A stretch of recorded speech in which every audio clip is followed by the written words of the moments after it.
Welcome to the third program of the 28th year of the Dr. Harold C. Deutsch World War II History Roundtable.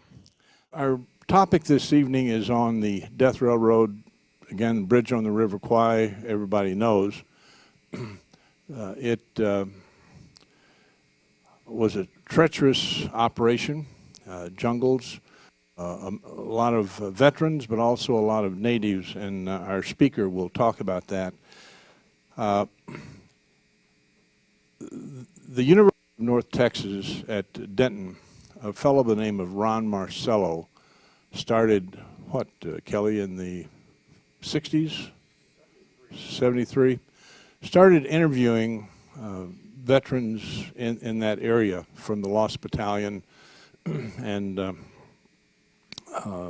prisoners of war, and Kelly can tell you about that. He picked up the project and wrote this book.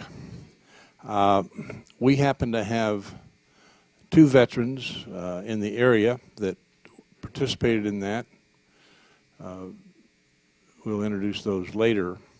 One of them actually went hunting at age 96 and decided the hunting was better than getting back to speak this evening, so we regret that, but we'll talk about our veterans later. Great guys.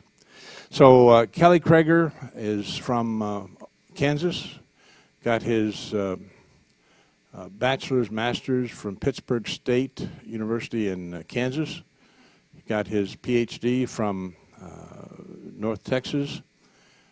He then had the great fortune of teaching for a few years at the greatest school in the world,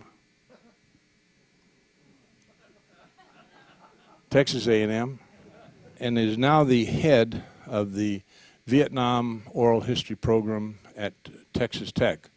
The book that Axel mentioned was published by A&M Press when he was on the faculty there, and we have been talking since the book came out, I guess, but it's a great topic. It's maybe different than the movie.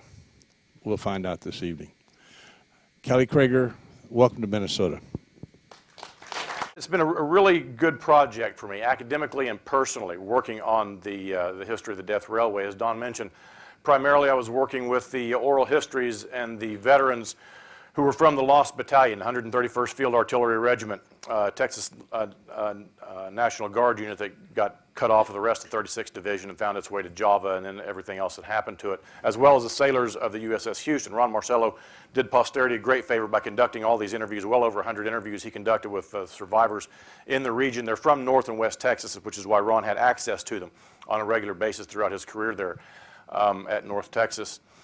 It's been a very good thing for me, as I said. Now, it's something that I haven't touched on in quite a while. It was my doctoral dissertation in 2005, and then it was published by Texas A&M Press in 2008. And as an academic, you oftentimes put these projects behind you, okay? This book is published, move on to the next one. This project is finished, move on to the next one. And I had not just changed from, World War II focus, but I changed about, from 1940 to 1945, all of a sudden we're in the Vietnam War in terms of my research and the work that I do at the archive out at Texas Tech. And it was quite a switch for me. And when Don asked me to come out and speak on this topic, I thought, well, it'd be an honor, obviously, number one. But I just worked with the Texans and with the Houston guys and didn't get much into the British and the Australians and the Dutch and the Asian laborers, et cetera. But I thought it'll be good to get back into this project. And it was Ron Marcello who dumped it in my lap all these years ago. He says, Crager, I've got a perfect opportunity for you. You need a dissertation topic. And I've got all these interviews that have been conducted. It's a book that needs to be written. I'm too damned old to write it. It's up to you.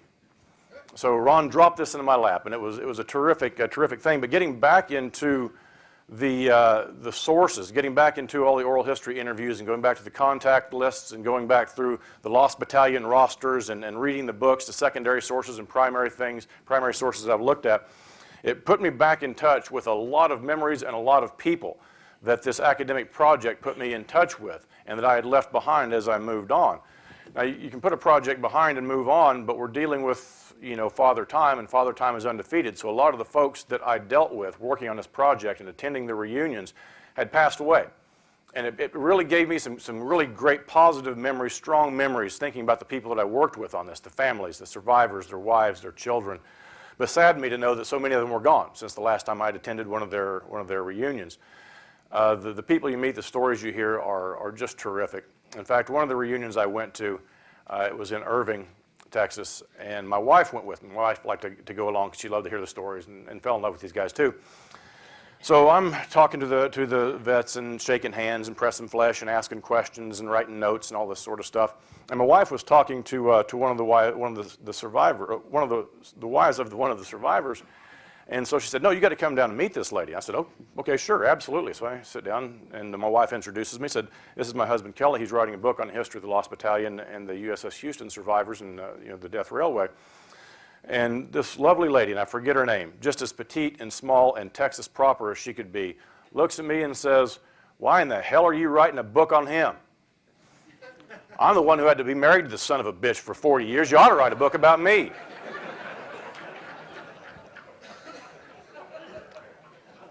And you know, what do you say?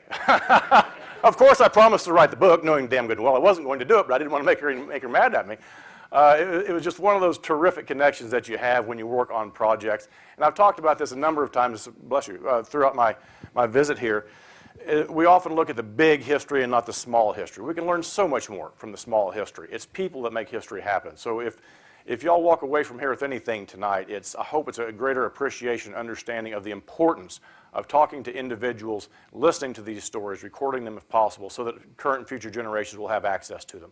That's how we're going to maintain this kind of history. And with every beat of the clock, these stories go away and go away and go away. Now, my paper tonight, I'll take a page out of my good buddy Rich Frank's playbook here and read my paper just to help keep my thoughts in line here. So no further ado, I'd like to begin here, and obviously we'll be open for questions afterwards. The beginning of the Pacific War in late 1941 was the culmination of years of declining relations between the United States and the Allies and the Empire of Japan. Japan's relatively late arrival on the world stage as a great power necessitated its acquisition of resources and overseas territories to maintain the status, as well as to meet the growing needs of a military and industrial power. The diplomatic strains it experienced with the West, exacerbated by the European War and Japan's involvement in China, grew until the only recourse, in the eyes of the Japanese anyway, was to attack American and Allied possessions in the Pacific and in Southeastern Asia. Although these attacks were intended to buy time while it consolidated its sphere of influence in the region, Japan set in motion a series of events that would do far more to drain its precious resources and limited resources, and do so in a much faster time frame. Early Japanese successes were impressive and caught the Allies by surprise for the most part. Already in possession of the agricultural breadbasket of Manchuria and strategically valuable Korea, Japan expanded its empire by taking de facto control over French Indochina before striking out toward Malaya, the Dutch East Indies, and the important island chains of the Central and South Pacific, even threatening Australia. This rapid military expansion served at least two purposes. Now, first, these areas, it was hoped, would form a barrier for Japanese expansion from which the empire could marshal its considerable resources, or its considerable military forces, and repel Allied efforts to dislodge the Japanese from the more important areas closer to the Japanese home islands. Second, the vital natural resources of these areas were of the utmost importance to the empire. Rice, rubber, petroleum, tin, and a host of other raw materials were in great abundance in this new area under Japanese control and would serve to feed the growing Japanese appetite as it continued its expansion. Japanese control over Burma obviously figures into the story at this point. A large, if potentially vulnerable, Japanese force occupied much of Burma by 1942. The British presence in neighboring India, as well as the subcontinent's seemingly inexhaustible supply of resources and manpower, caused considerable anxiety among the Japanese military hierarchy, and this anxiety could only be soothed with the Japanese defeat of the British in the region. Maintaining a large and growing military presence in far-flung Burma was no easy task, of course, and adequate logistical support was of the utmost importance if Japan were to solidify its mastery of the region. But in 1942, at least judging by outward appearances, the Japanese enjoyed an unprecedented level of control over a far-flung and growing empire. The allure of obtaining such power is often soon overshadowed by the reality of having to maintain it. Now that the barking and running dog has caught the car, what does he do with it, right? This rapid Japanese expansion brought with it a number of very real, very pressing concerns. Overextended in a war in China from which they could not extricate themselves, the Japanese continued to pour men and resources into the mainland, only to find that it was seemingly never enough. In addition to the consuming conflict in China, as well as maintaining the New Look Empire, the Japanese also faced a new war with the Allies. Making matters worse, of course, the Americans were new to the fight, and although dealt initial blows in the Philippines and at Pearl Harbor and elsewhere, were soon able to bring to bear their incredible wealth, resources, productive capacities to enhance their military might. Now, during its military buildup, the empire financed and constructed ships of war as well as a large merchant marine. In fact, they're about the third largest merchant marine in the world at the time. Given the necessity of supplying the territories newly under Japanese control, the merchant fleet was stretched. The draining war in the Pacific required even more of the merchant fleet, and new ship construction was heavily skewed in favor of the battle fleet. Factor in Allied attacks on the Japanese merchant ships, which were exacting an incredible toll on the fleet and which would only increase as the war dragged on. There was no question that the lack of adequate shipping would be part of Japan's undoing. The result was an overextended merchant marine that was not up to the task of supplying the growing empire. These conditions made the Burma theater especially vulnerable. Burma was 4,000 miles, give or take, from Japan, and supplying the remote area proved very difficult in the best of times. The only effective supply routes were by sea. Burma served as a buffer of sorts, keeping the British Indian Army at bay and serving as a base with which to deal with Allied land supply routes to Kunming, China, as well as providing much-needed rice to other areas of the empire. But given the importance of Burma to the Japanese, pulling back from Burma was simply not an option. But supplying the forces in Burma was another matter, given the drastic and growing problems with the merchant marine fleet.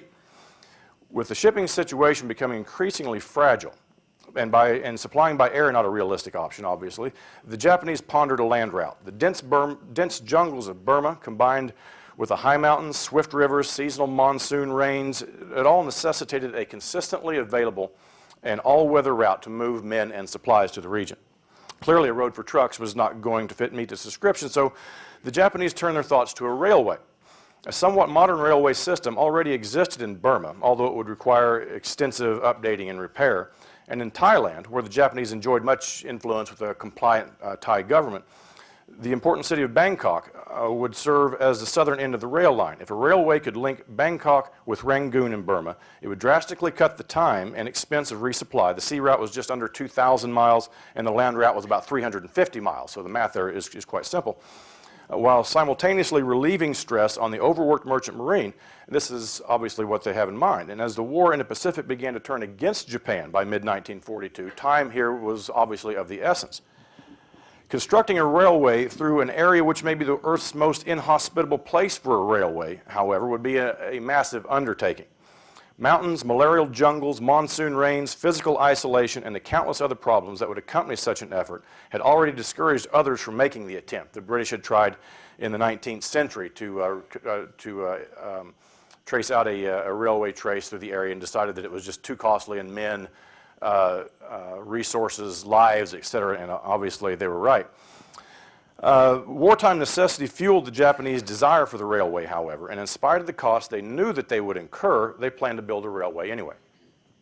The construction of any railway requires an immense amount of planning, and this was exponentially more pronounced with the Burma-Thailand line.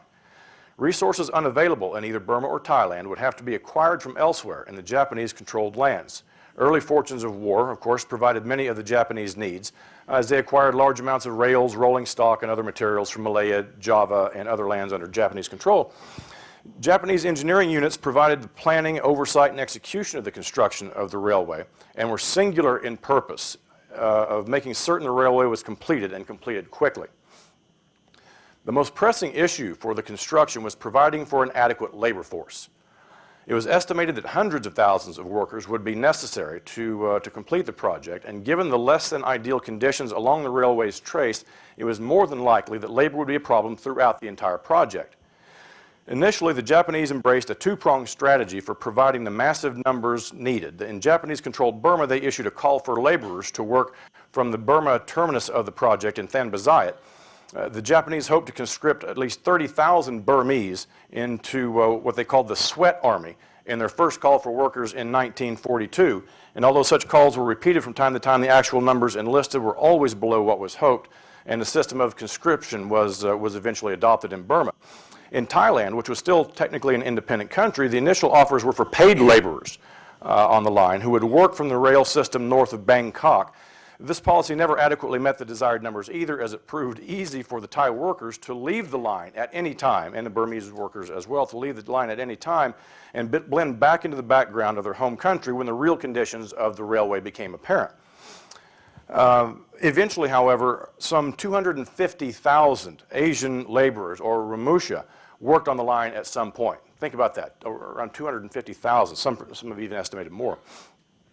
Although consistently disappointed with the numbers of Asian conscripts and paid laborers, the Japanese had access to and control over a huge and untapped well of men who would swell the ranks of workers on the railway, Allied POWs.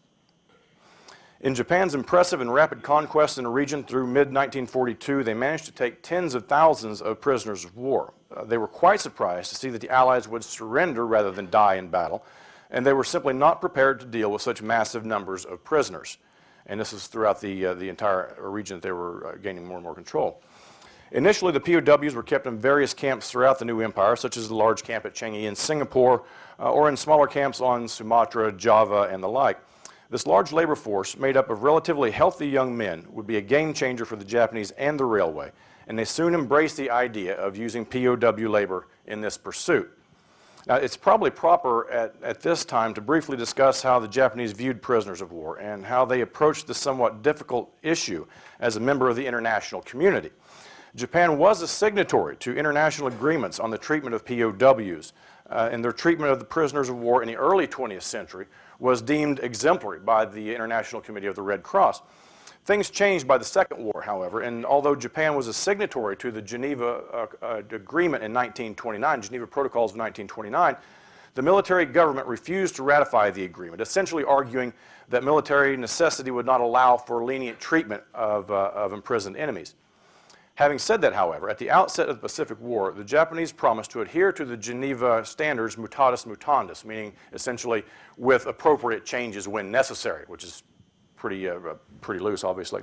Now, regardless of this pledge, the Japanese views of POWs were far from the accepted international standard. In the Japanese military's view, soldiers should fight until the death. Those who did not were considered cowards and undeserving of the mercy that the Geneva Accords laid out. Rather than clothe, feed, house, and in general take care of thousands of POWs in their charge and receive nothing in return for such merciful treatment, it was not a gigantic step of logic for the Japanese to attempt to squeeze some type of benefit from the so-called disgraced prisoners. Essentially, the Japanese had a large and important project to undertake. They needed a huge labor force. The Allied POWs were doing nothing but absorbing resources from their perspective. They saw the POWs as something less than human anyway, and in their eyes, a perfect solution to the labor problem was handed to them by divine fate and by physical conquest.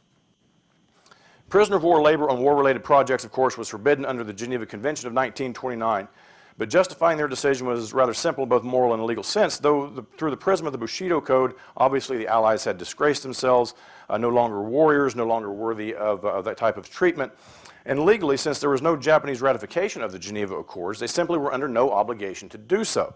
In reality, however, regardless of the arguments and the justifications, it was the pressing needs of the war solely that drove the Japanese to force POWs to labor on the various projects, but obviously on the railway. The massive numbers taken by the Japanese were scattered throughout the new empire, but as they consolidated their gains, groups of prisoners were typically rounded up into large camps that served something akin to clearinghouses. By far the largest of the group of prisoners resulted from the Japanese defeat of the Allies in Malaya, and especially the capture of Singapore. And tens of thousands of mostly British POWs found themselves defeated, somewhat dispirited, and confined in Singapore in a large camp there at Changi. Thousands of Australian, Dutch, and even several hundred American prisoners were located in the Dutch East Indies. And before the war ended, most of these men would find themselves laboring for the Japanese in conditions that honestly defy description. Now, for the prisoners destined to labor on the railway, that perilous journey, of course, lay ahead. Changi prisoners were typically forced aboard small steel railroad boxcars, as you see here, and made the nearly 1,000-mile trek by rail to Bangkok. This trip was unimaginably difficult. Upwards of 40 men were squeezed into each of the cars that featured almost no ventilation in the intense tropical heat, no lavatory facilities, no room to lie down or even sit. British infantry Captain Hugh Pilkington remembered, as the sun got up, the trucks became like ovens. The steel walls got so hot that to rest one's head on them was impossible. The men, packed tighter than sheep in a train at home, suffered agonies. Water and food was only available during the periodic refueling stops, and this is always on a catch-as-catch-can basis. Prisoners who were suffering from diseases were especially susceptible to the draining conditions, and many who started the trip were not alive at the end. Dysentery was prevalent at this point for many of the captives, and those suffering with this heinous condition were forced to defecate where they stood in the suffocatingly cramped conditions, further degrading the situation. Just put that thought in your mind for a little while. The prisoners in the Dutch East Indies made their way to Singapore or to Rangoon aboard the infamous Japanese hell ships. Conditions aboard these ships were just that, absolutely hellish. Typically old rusting hulks, these ships served as prison transports throughout the war. Space aboard these ships was very limited, and the holds were subdivided into platforms with enough space for a prisoner to sit but not enough to stand or move around, and it was estimated that each man had only about a 2 by 5 foot space for the entire journey. Japanese guards jammed prisoners into the ship's hold, striking them with rifle butts to force them to continue to pile upon one another in a dark, stinking space. Intense overcrowding, disease, malnourishment, lack of water, in addition to the equatorial heat radiating from the ship's steel hulls, created just a nightmarish scene. One prisoner recalled, "I have never read about Dante's hell, but that comes to mind. There we were, damn near 200 of us, stuffed in that ship's hold. The feeling of claustrophobia and heat was intense. I swore to God if I ever got out of there, I would never complain about the heat again." Another remembered, "It's a horror story. It's a living hell. You lived in your own filth, and you ate in your own filth and the filth around you. It's man's inhumanity to man." Another summed it up, "It was hotter than holy hell, and it stunk. My God, that place stunk. I can't for the life of me remember how we were fed or when. All I remember is that ship was hell."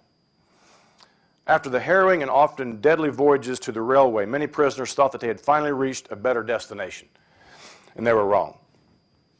The Japanese began construction of the railway connecting the port city of Mulmine, Burma to Bangkok. This stretch of railway tied the existing rail system in Burma with the system running north from Singapore to Bangkok, and then turned northwest until it terminated at Banpong in Thailand.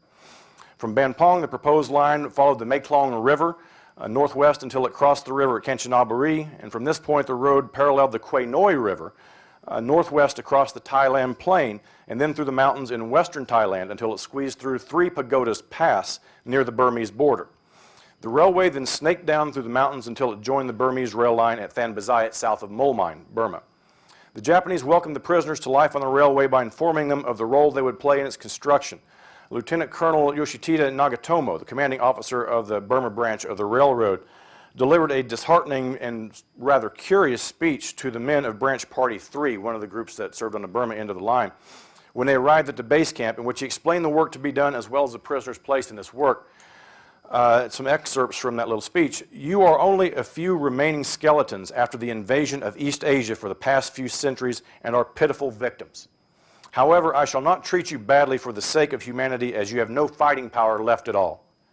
The Japanese emperor's thoughts are unestimable, and the imperial favors are infinite, and as such you should weep with gratitude at the greatness of them. We will build the railroad if we have to build it over the white man's body. It gives me great pleasure to have a fast-moving, defeated nation in my power. You are merely rubble. If you want anything, you'll have to come through me for same, and there will be many of you who will not see your homes again. Work cheerfully at my command." I told you it was rather curious. Living conditions along the railway trace were Spartan at best and were simply primed to turn deadly. Prisoners were housed in bamboo huts with thatched atap roofs roughly 150 feet long by 20 feet long, or wide by 20 feet wide.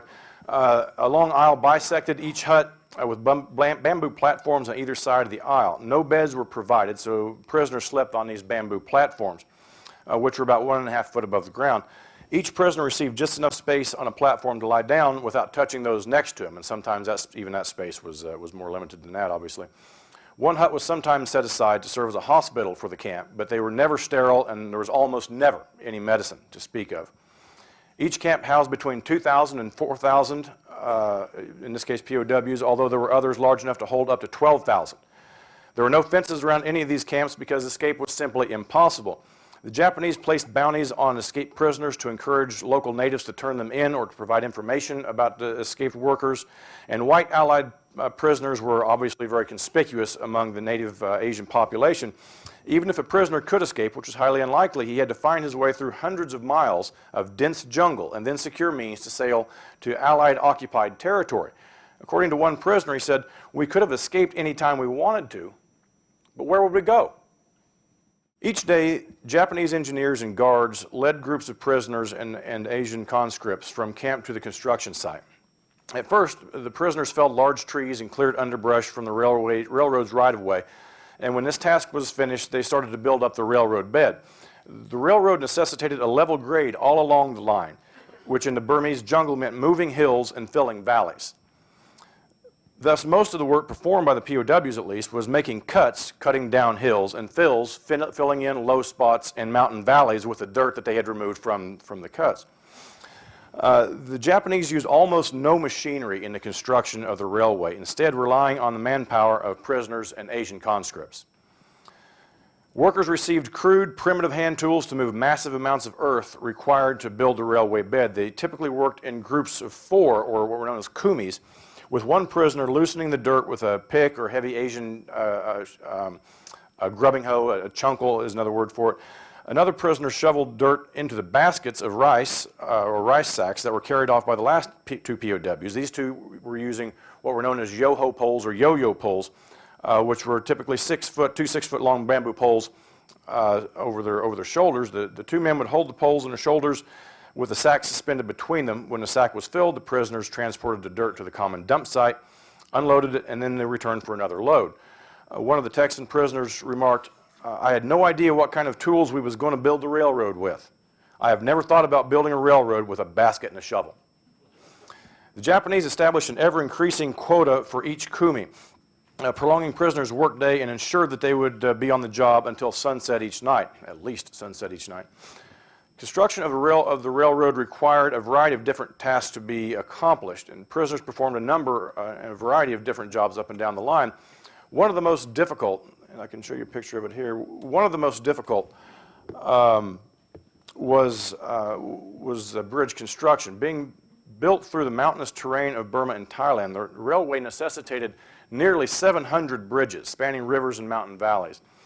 Workers cut pilings for the bridges of native teak, narrowed them to a point on one end to facilitate their being driven into the riverbeds. After prisoners stood the pilings upright, they were using a kind of makeshift constructed pile driving system, driving them deeply into the riverbed, fashioned from bamboo and rope, in which, of course, they drove into the bed. Here's another picture of a somewhat more famous bridge, and maybe we'll get into this topic later on tonight if I leave enough time. Adding to the difficulties of building the railroad was the increasingly harsh treatment the workers received at the hands of their captors. The Japanese had a strict schedule to build the railway, and they intended to keep to it. Thus, when a worker fell behind in his work or appeared to be shirking, he received a bashing from a guard. If someone lost or broke a tool, he could expect a severe beating. Even the sick on the work parties were not immune to brutal treatment, and since they were normally the ones who fell behind, they generally received the worst of the treatment. The laborers remembered that the Koreans, in particular, were the worst of the guards, and that they doled out the worst punishment. One of the prisoners remarked, "The general run of the Korean guards was not humorous at all. The Koreans are known as the bullies of the Orient, and there are reasons for it, probably, because they'd been overrun by the Chinese on the one hand and the Japanese on the other. I mean, I can understand it, but I can never feel anything but intense hate for these Koreans. He was low man on the totem pole, so he took it out on anyone who was available, but damn it, he did it with too much pleasure, and that's the thing I don't forgive him for." The beatings, combined with all the other negative factors the laborers faced on the railroad, obviously and rapidly took a toll on their health. The men were being worked from sunup to sundown nearly every day of the week, and their rations, which were never adequate to begin with, did not increase. The lack of any nutritive value in the food left the prisoners weak and suffering from malnutrition, rendering their immune systems less capable of fighting off disease. Pellagra, beriberi became commonplace. Sanitation in the jungle camps was deplorable. Millions of flies spread disease throughout the camps. Dysentery increasingly took its toll, and nearly all suffered from it at one time or another. Mosquitoes infected the unprotected prisoners with malaria. The difficult and dangerous jobs on the railway resulted in hundreds of broken bones, and for all the health problems faced by the workers, the Japanese again provided nearly no medical supplies, and the number of sick increased each day. Then in May 1943, life on the Death Railway became immeasurably more difficult. From this time until the completion of the railway in October that year, laborers faced living and working conditions in comparison with which the early days in the jungles must have seemed like a vacation. Faced with wartime realities, in January 1943, Japanese Imperial Headquarters demanded the rapid completion of the Burma-Thailand Railway. By this time, Allied submarines posed a serious threat to Japanese merchant shipping around Rangoon, and B-24 Liberator bombers sunk tens of thousands of tons of Japanese shipping each month in the region. Plus, the Americans were mining the waters around Rangoon by air, and as each week passed, bombers increased their range and striking ability. The war had turned against Japan on most fronts by January 1943, and the Imperial Japanese Army in Burma had no other option but to depend on a land route for supplies and reinforcements. In May of 43, the Japanese started what was known as the Speedo campaign. From May to September 1943, which coincided with the heaviest of the monsoon rains that year, the Japanese drove their captives like beasts of burden on the railway, with the guards constantly shouting, "Speedo! Speedo!" to the English-speaking POWs to get them to work faster. During the Speedo campaign, the Asian laborers and Allied prisoners suffered the most extreme abuse they encountered while in captivity, and they lost more men than at any time at the hands of the Japanese. Despite the workers' pitiful physical condition, the Japanese worked them harder. One prisoner remembered that the guards very clearly explained the new working hours. No finish, no come back. On a standard working day, prisoners left camp before dawn and returned between 2 o'clock or 10 o'clock that night and 2 o'clock in the morning. And it was a common occurrence for Kumis to leave at 4 in the morning, returning to camp at 2 o'clock the next morning, and then leaving for the work site again 2 hours later. An American prisoner offered his view of the Japanese intentions. The prisoners were a very expendable labor force in that the main purpose is to get the maximum physical effort out of a man, and whether he dies or not is of little concern and no importance, other than the Japanese need for labor. It was intended that you worked until you could no longer work and were dead. The Speedo campaign commenced just as the seasonal monsoon rains began. As I mentioned, although this area receives little rainfall between November and May of each year, and conditions are hot and dry, from May to roughly October, it rains almost constantly. Small streams became raging rivers when the rains came, while rivers flooded their banks and washed downstream anything that stood in their path. Despite the rains, the prisoners continued to labor in the jungle. The rains washed out the rickety wooden bridges built along the railway, forcing the workers to rebuild the structures during the monsoons. Those working on cuts and fills in the rain moved mud instead of dirt. They filled the yo-ho baskets and trudged through knee-deep mud to deliver the load at the common dump site, climbing the muddy hills to deposit the load. And by the time they reached the bottom of the hill, the rains had already washed down the soaking earth they placed at the top. Monsoon rains also worsened conditions in the camps. The grounds became choked with mud, and the weary captives slogged through to the primitive huts. The atap roofs obviously were no match for the monsoon rains, and water poured on the prisoners' sleeping platforms. Water as deep as 1 foot ran beneath the huts from time to time, just below the prisoners' sleeping platforms. In fact, there were some episodes of finding fish swimming underneath the sleeping platforms during the monsoon rains, which of course was a good thing for the prisoners who could find them and capture them and eat them. The little clothing they possessed deteriorated even more rapidly during the monsoons as the jungle rotted the fabric of shirts and shorts and the leather in the few remaining shoes in their possession. The increased pressure on the Japanese resulted in more brutal treatment meted out to the workers, and the beatings somehow became even more common. To ensure that there were enough prisoners to fill out the kumis each morning, guards strolled through the hospital huts, performing the dreaded blitz of sick POWs. Guards with absolutely no medical training or knowledge rousted severely ill prisoners, forcing all but the near-dead to work on the railroad. And if there were no clearly visible signs of sickness, sick prisoners would work a full shift, and malaria victims, of course, were worked as if they were healthy. Given the ghastly conditions during the Speedo campaign, it is not surprising that the workers' health continued to deteriorate. Everyone contracted at least one disease, and most suffered from a variety of diseases at the same time. Very small amounts of quinine were available in most places to treat the ever-present malaria in the camps. The Japanese were apparently deathly afraid of cholera, however, and did take some halting steps to deal with the potential cholera outbreaks for the little good that it did.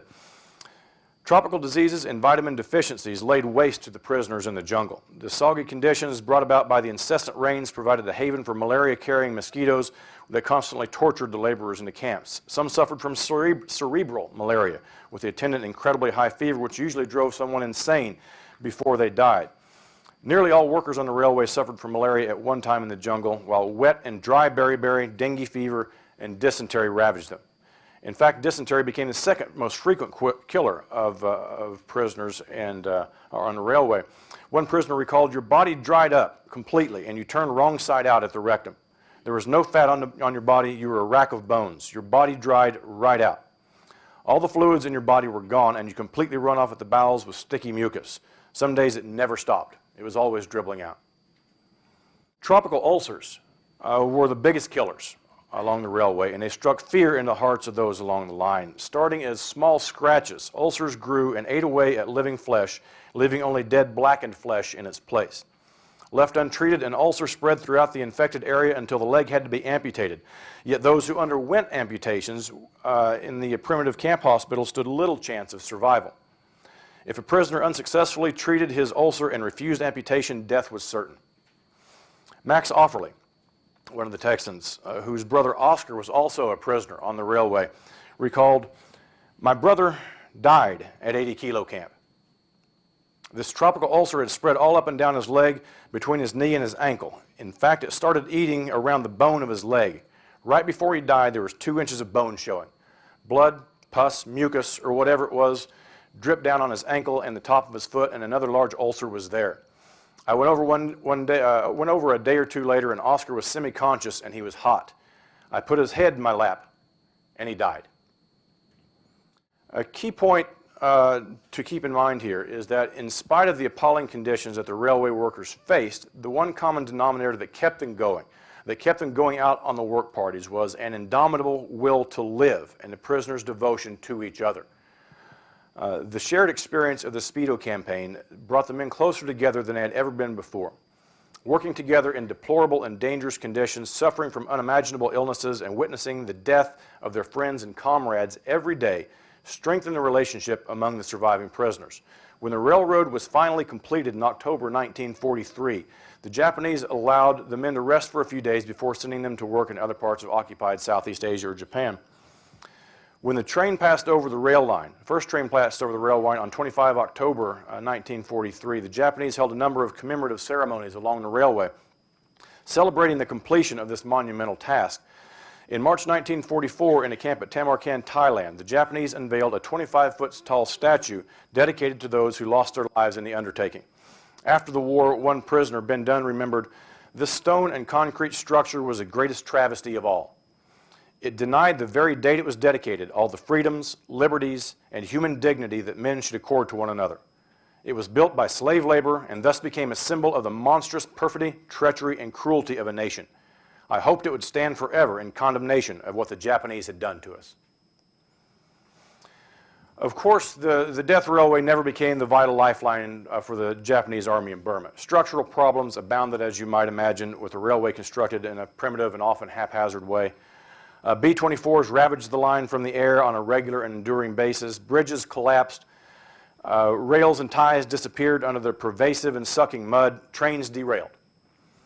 The great project undertaken by the Japanese and their slave laborers proved a fool's errand in the end, a fool's errand that cost the lives of thousands of prisoners, Allied prisoners, and perhaps as many as 100,000 Asian Ramusha laborers. In the broad sweep of history of the Second World War, as with the broad sweep of history in general, I think, we too often focus on the general at the cost of the specific. We focus on the major engagements, the great operations, military history on the strategic, operational, tactical levels, and far too often ignore the role of the individual in these historic moments. But if history can be defined as cumulative human experience over time, then we are missing out on invaluable knowledge and wisdom that is available to us by examining the individual's experiences in these larger events. We tend to look at the death railway as one great tragedy when in reality it was tens of thousands of individual tragedies.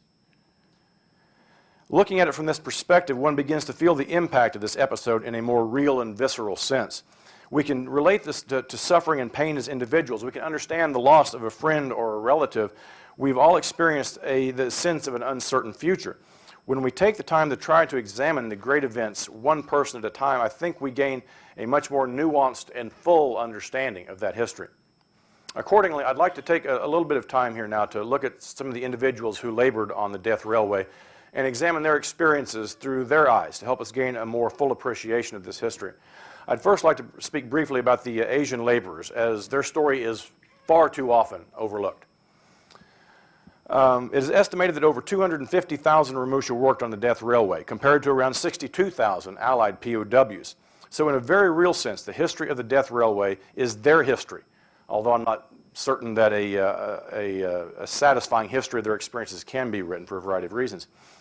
Gathered from many, many separate tribes and ethnicities who inhabited this region, the Ramusha seldom left behind any written sources documenting their experiences. Oral tradition obviously was a much more important, time-honored way of handing down their history, their stories, their cultural systems, etc. And obviously most of those who were alive during the war have largely lost the battle with Father Time. So the stories, the history of their lives will inevitably fade into the dusk of time. The death of upwards of 100,000 men, women, and children, whether Timorese or Tamil, Burmese, or Thai, left an impact on their families, their villages, their culture, and their larger identity as a people than we can possibly document or perhaps even imagine, for that matter. Illness and death rates for the Ramusha were much higher than those of the Allied POWs on the railway. Inadequate food, medical attention, and knowledge of disease prevention, sanitation practices, and I should mention the general contempt of their Japanese captors doomed them to a wasting fate. In the absence of their records, I will relate to you a few moments of their experiences as observed by Allied POWs, as they saw it. Australian Dennis Peake remembered a scene of cholera in one of the camps in Thailand. He says, "Not far away is the camp holding the Asiatic laborers. We don't know how many men are in this camp, but it could be between 2,000 and 3,000. These hapless people are now hit with cholera and are totally helpless, with no idea how to deal with it and no facilities. A NIP orderly has been sent from Tarsau. We had glimpses of him from across the road, dressed all in white with a face mask and gum boots. His solution is to have the Asiatic sick carried to our side of the road and left there for us to bury. On the third day in this, our new camp, I'm in a grave digging party for these laborers near the cholera tents. By the morning, there are 12 Tamil bodies laid in a neat row for burial. By midday, there are some 40 corpses laid out, and when we return after a quick meal in camp, another 20 have been added. Yesterday evening, I thought today would be worse, and I was right. This morning, we are to take the stretchers into the Asiatic camp and pick up the corpses and carry them to the grave diggers, who will be working next to yesterday's great pit." Another Australian, Charles Edwards, recalled a scene. "The Dutch were at Tonchon Spring as well and were hit hard by cholera. They began to die in great numbers. But the natives were in even worse condition. There was a coolie camp downstream, and thank God for us it was downstream, because they didn't have any hygiene regime at all, and they suffered terribly. I was told that a communal grave was dug down there and that over 300 went into it. I didn't see it, as we were told firmly not to go near it because of the risk of contagion." Medical officer Howard Andrews was sent to work in the coolie camps, so-called as well, and offered this. "They were told that their mission was to look after the health of the Burmese, Tamil, Chinese, Malayan coolies, who up to that time had received no medical attention. Major Andrews, a separate Andrews, and his assistants took a few drugs and medical instruments with them, but when they arrived in Siam, they were absolutely staggered at the magnitude of the task confronting them. The coolies were dying off like flies. And when the medicos asked for drugs and bandages, the Japs laughed at them. When an Asian patient got cholera or dysentery, he would just lie down and await death, which, due to his weakened condition, was not long in coming." And finally, Bill Fitch, another Australian, "The monsoon was in full swing, and so was malaria and every other disease you could think of. But what got into the coolie population a couple of weeks after we arrived was cholera. The worst day up there was when we buried 69 people in a mass grave in the jungle. We didn't cremate any of the bodies. After 6 months, close to 3,000 had died, and we could do nothing about it. I'd now like to shift my attention to the Allied POWs who worked on the railway. The documentary record of their experience is much more full, covering a wide array of military and government documents, diaries written during captivity but kept hidden, and many personal memoirs written after the war, in addition to numerous secondary works, terrific secondary works, most of them, on the episode. The POW experience on the line offers us a glimpse into important, if underappreciated, aspects of the human condition. The story is tragic and heroic. It's heartbreaking and it's inspirational. It is at times selfish and yet selfless. And it is as varied and as individualized as each person who experienced it. In my research, I focused primarily on the Americans and mostly the Texans in Japanese captivity, but the conclusions I drew back then hold true for the other nationalities as well, I think, by and large. Now, there are a myriad of topics that I could discuss regarding the prisoners' experiences, but I'll focus on what I think is the most important, and that is survival. How does one survive one of the most heinous, brutal, inexplicable episodes of the 20th century?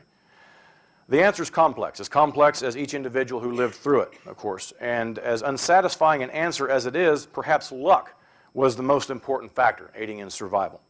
But let's look at the conditions they faced and how they successfully dealt with them. Perhaps the one great truism of this experience was that each day was a struggle for survival. The daily grind on the railway was an excruciating experience. The labor was intense, it was unforgiving, it was unrelenting, and incredibly dangerous. There was never enough food available to supply the necessary caloric intake to keep their bodies going. In essence, they were being starved to death while they were being worked to death. Making this impossible setting exponentially worse were the tropical diseases that infected and ate away at a person's mind, spirit, as well as his body. Japanese and Korean guards intensified this with an uncommon brutality that was far too common in the jungle and in the camps. And of course, as mentioned a number of times, medical attention was almost non-existent other than what the prisoners could provide for themselves for the most part. So this ghastly combination of factors would take a toll on that the rest of us, I don't think we can really comprehend.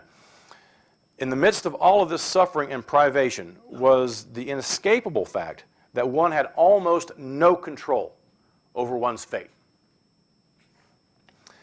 How do you survive this combination of factors? What keeps a person from giving up? How do you keep going when it means only further suffering, seemingly with no end? Unquestionably, many did lose hope and died. Slug Wright of the 131st Field Artillery remarked, "You know, it's easy as hell to die, but it's hard to live. A man can give up and go very quickly. Without the will to live, without that spark, you've lost it." In such an environment, I would contend that the most fundamental factor to have is a sense of self-worth, to know that you as an individual have value. To maintain this, one has to maintain his identity. When everything has been taken from you, your freedom, your health, your control over life or death, you're robbed of all the things that make you who you are. You're robbed of your own identity. If you can maintain some measure of control over your own fate, however, even if this control is small and fleeting, you have some power, you have some value, and you can hang on to that part of your identity. Now, what does this mean in practice? In the hell that was life on the railway, a number of things come to mind. I'll discuss a few of them here. The first deals with a person's identity as a member of a community. We all base some measure of who we are by the community we inhabit. At its most basic level, the sense of identity through community was apparent in the small self-supporting groups that the prisoners formed while working in captivity. Typically 3 to 5 in number, each of the individuals in this small community shared a desire to care for the others. Their friends then looked after them, and they looked out for their friends. If extra food was available, they shared it among themselves. If a friend was sick, the others cared for him. George Dietrich of the USS Houston remarked, "You had to have a little clique so that you could take care of each other. If one man got sick, then you would bring his food to him and look out for him and maybe get him back on his feet again." This is the way we all operated. You had to look out for each other. There are so many inspiring stories of men helping each other on the railway that one cannot escape the fact that he simply could not have made it without help of others, could not have made it on his own. And we can take this theme even to a larger level. Really, the Texans that I studied saw themselves as a very, very distinct community, somewhat superior to the other Americans that they were dealing with. I know that comes as a big surprise that Texans found themselves feeling superior to other Americans. Well, I assure you it's not like that anymore. But this pride of being Texan is another example of maintaining this individual identity by one's association with a larger community. I belong to this group, therefore I have worth. This phenomenon is at play at the national levels as well. The Americans saw themselves as distinct from the other nationalities, as did the Australians and the Dutch and the British. There are countless instances of one group denigrating the other, of touting the superiority of their own national identity, that again, it's really impossible to escape the importance of this factor. The Australians said that the Dutch were arrogant and that they wouldn't hesitate to turn you into the Japanese for some minor offense. The Dutch argued that the Americans and Australians were loathsome thieves. The poor British were accused by almost everyone of almost every imaginable offense, from lack of hygiene to haughtiness to collaboration, while the British were typically responsible for most of the administrative duties that the smaller groups of POWs simply could not have performed. Enlisted men often saw themselves as distinct from officers, and officers oftentimes did the same. And of course, all of the prisoners saw themselves as distinct from their captors. While the Japanese and Korean guards were often seen as inhuman beasts who violated every imaginable concept of acceptable human behavior, the prisoners knew for certain that they were upholding decency and humanity in a distinctly indecent world. There is very real value in this self-identity, a value that can encourage a person to believe in themselves and in others who belong to their group, who belong to their community. Hatred of the Japanese is obviously a factor in survival, and yet it's also another example of this. One cannot hate unless one has a fundamental set of values that is important to them. And when a set of values is under enough of a threat from someone else, it validates one's belief system and therefore validates oneself. Again, a positive self-identity was fundamental to survival, and it encouraged the daily actions that kept the body and mind moving forward. It made it possible to eat spoiled rice, rats, and snakes. It made it possible to care for one's ulcers following a miserable day on the railway line. It made it possible to boil drinking water, or boil water to drink and wash one's mess gear when one's exhausted body wanted to do nothing else but sleep. Another related truism of this experience, as I see it, was that one survived only day to day. To focus on the long-term future was folly when one's world could come to an end at any moment. Living through each day was challenge enough, and those who survived the ordeal of the railway learned to focus on doing things necessary to survive one day at a time. They understood that they had no control over the progress of the war, the way they were being treated by the Japanese or Korean guards, but they could conduct themselves in a way that would bring them safely out of the jungle each night. In order to make it to tomorrow, each prisoner had to make it through today. Captain Charles Cates, one of the Texans, said that he did not hold out hope for liberation, saying that, as a matter of fact, early on, I didn't expect to survive. Later, I found myself able to survive for that day only and to worry about nothing. I just lived for today. Australian Bill Powell said, I do remember one night that I started to think about the future and I blanked it out. Don't think about it, old man. Don't give it a thought. Texan P.J. Smallwood said, I can tell you without any reservation whatsoever that I did it one day at a time. I mean just that. I went to bed at night and tomorrow was a new ball game. Tomorrow would be the last day, we would be there. I really mean that. I couldn't imagine being there another month. I just couldn't. One of the Houston survivors, Jimmy G, said it best, I think. He says, I never lost hope and I never believed that I didn't have a round-trip ticket home. But there were many days in the jungle when, boy, you sure thought you misplaced it. And as strange as it sounds, I think many of the survivors have credited their survival, at least in part, to having a sense of humor.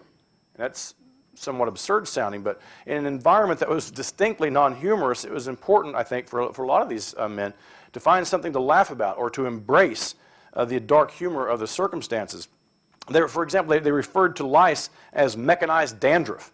They recognized the utter absurdity of their predicament and embraced it. Australian Gordon Jameson recalled a story. I had severe diarrhea one day and I went off to the toilet. Standing astride the benjo with everything pouring out, I heard a voice from behind me say, hey mate, your guts are hanging out. I looked between my legs and there was a length of what looked like my intestines, but it was a tapeworm, a big fella, 12 to 15 inches long.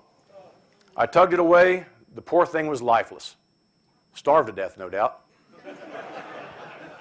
When the end of the war came and he was liberated from camp, Texan Slim Chambers said to his friend Ben Dunn in his East Texas drawl, well, I'll be damned. I want to get back to East Texas just in time to start picking cotton. For some, religion played a vital role in finding perspective and helping a man make it through each day on the railway, while others abandoned their faith. Said Max Smith, Australian, he says, people say there's a purpose in everything. Well, what happened up there made me think what possible purpose this horror could have.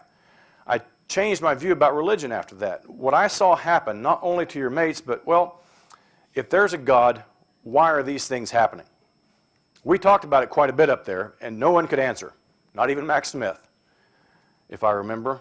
But he stayed strong with his beliefs, Max talking about himself. Dennis Peake could not maintain his faith. He says, God stay with us, he said. If you know where we are, could we have some indication that you do? Please. God didn't answer. I now have no religion. I left it behind. Survival was sometimes finding inspiration from others that would encourage them to take the daily steps necessary to continue. The example set by officers and enlisted men alike proved to others that they could make it through each day. The medical officers provided an incredible example of selflessness to inspire their patients and others. Captain Hugh Lumpkin, for example, spent endless months tending to sick and dying patients and was a beloved figure. He worked with cholera patients for a big part of his time. Clark Taylor recalled his passing. He says, I remember Hugh got so sick. He had malaria and dysentery at the same time. He dehydrated so bad. Well, Hugh died. He was a beautiful man. We buried him good and said some prayers over him, and I'll tell you, it was hard to come to the realization that Hugh wasn't there anymore. Taylor also recalled a time when he was nearly dead from ulcers and dysentery, and medic Jack Selim gave him a can of salmon that he had stolen from the Japanese to help him get back on his feet again. Taylor said that the Japanese found out and stood Selim up at attention in front of the camp's guardhouse and beat him with bamboo poles for hours. A weeping Taylor said, they kept him there for at least 12 hours, and I prayed every time they hit him. Inspiration comes in a variety of shapes. Sometimes it came from a rude awakening or an insult. Prisoners would often threaten to eat the meager rice rations of those who were so down that they had no appetite, just to anger them and force them to eat. One medic remembered how he would often deal with despondent prisoners. He says, you would try anything. You'd make fun of them, insult them, tell them jokes to get them to laugh, anything to get them out of their trance or state of mental deterioration. Julius Heinen added, if he won't get angry, he won't live. If you can't raise a response to some emotion, he's dead. Australian medical officer Alex Hunt, passing through a hospital hut, was remembered for saying to the sick and dying patients, pull yourselves together, you stupid bastards. If you don't eat, you don't shit. If you don't shit, you die. Now, a strong sense of self, undying support of one's closest comrades, and inspiration found in the actions and attitudes of others were all vital components in human survival on the railway, but it was still up to each individual to make the determination to survive and to do the things that required. It required an individual will of enormous power to make it. They had to adapt to a miserable diet of a handful of cold rice for nearly every meal. Each day they had to drag themselves to the work site and the hell that awaited them there. Their pace of work could not suffer from their multiple illnesses or injuries or mental state because it would inevitably result in a beating that would likely further erode someone's mental and physical health, making survival that much more difficult and unlikely. They had to tend to their physical problems and the problems suffered by their friends each day after returning from the railway. They had to be willing to submit, for an example, to an excruciating treatment for their deadly ulcers known as spooning, which amounted to being physically restrained by their mates while a doctor used a sharpened spoon to dig out the decaying flesh. Others resorted to placing maggots, of which there was no short supply, on their ulcers to eat away the gangrenous flesh.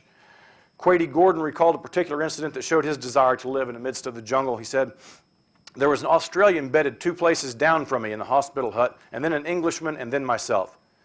This Englishman died in between us, so we thought it might be a good idea not to tell anybody for a couple of days so we could draw his rations. So we split it. Then the corpse got to stinking so bad that we had to tell the Japs he was dead. They started to haul him away, and he had a pretty good blanket. So we said, hell, he don't need that blanket where he's going. So we took turns using his blanket. God Almighty. These men found the time and strength to keep cauldrons of water boiling to purify drinking, for drinking and bathing. They tended to their hygiene as much as possible to ward off further disease and infection. They improvised toothbrushes out of twigs to keep their teeth and gums healthy, relatively. They kept their heads and faces shaved closely to limit the damage of lice. They scrounged for food in the jungle, trading surreptitiously with local natives for fruit and duck eggs, even though they would likely be severely beaten if they were caught. They stole food from the Japanese at every opportunity to supplement their diets, even though they knew they could be killed if the Japanese found out. In short, they had to want to live, and the amazing thing to me is that surviving meant continued suffering with no guarantee of liberation at the end. Finally, those who made it out of the jungle attribute part of it simply to luck, as I mentioned before. One man might endure a beating that would set in motion the deadly depression that could take his life, while the man next to him, who could easily have been beaten himself, escaped without being touched. Disease could strike anyone at any time, but the timing and combination of diseases struck every person differently. Some jobs on the railway were more strenuous and dangerous than others, and there was typically no rhyme or reason why a person would have one job as opposed to another. Ulcers could sometimes be aggressive and deadly, while others could be more manageable.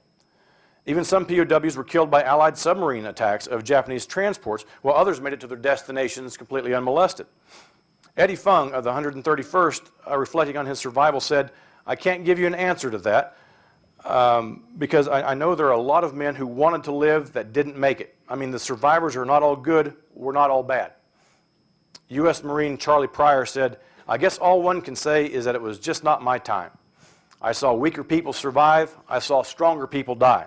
So there is no way that one could say that I was better or that I was stronger or any other such thing. I should have died. There is just no explanation for why I didn't. It was just not my time." The railway's peak effectiveness at its height was in November to December of 1944, when it averaged 20,000 tons of supplies each month. Quickly went down to 11,000 tons in January and petered out from there from Allied bombings primarily. Then the first word of the railway came from POWs whose boats were sunk en route to Japan and were picked up by American submarines in the fall of 1944, although Allied intelligence had provided information for the bombing of the railway prior to this, of course. Rations, working conditions, living conditions, and medical care were all significantly improved, although the Japanese control of the camps became tighter with barbed wire, machine guns, etc., as the war continued to go against Japan.